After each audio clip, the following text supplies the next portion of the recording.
Joining us now is the man of the hour and the person most involved in the rigging, Nik Wallenda himself. And Nik, thank you for joining us. Hey, thanks for being here. Really appreciate it. We saw you early in that piece. You were emotional on that piece. We saw you making the rounds, trying to make sure all the last adjustments were made.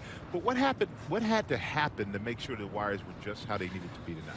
That was one of the roughest nights of my life. I compared it later to the night after the accident, believe it or not, because that's how I felt. I didn't sleep for almost 72 hours after that. We had to readjust the wire. It was actually pulled way to one side. We didn't realize it because we were so overtired that night. Once we got it back where it belonged, it actually dropped down another 7,000 pounds, and now we got a walkable wire.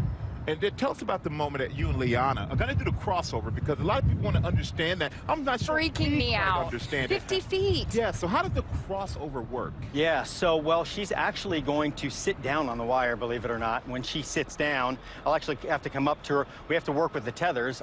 As you know, we have to wear a tether. We're going to have to readjust those so I can get over. That's my biggest concern, to be honest, is those getting tangled up. But I'll step over her, then she'll stand back up, and we'll make it to the other ends. You mentioned the tether. New York State mandates you wear a safety device. As a experienced wire walker, is that a hindrance? Yeah, look, it's always a concern that it's going to get tangled up, trip us up, there'd be an issue. My family's taught for generations that a safety net or a tether could be a false sense of security. I've had family members with safety devices lose their lives still. Now, before you go, we have one more little thing for you. Someone wanted to send you a message, so can you look into that monitor right there?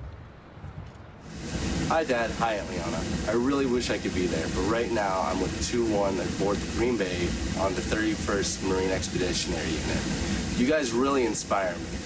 From Dad, you finally fulfilling a lifelong dream of yours, being able to walk across the Times Square in New York.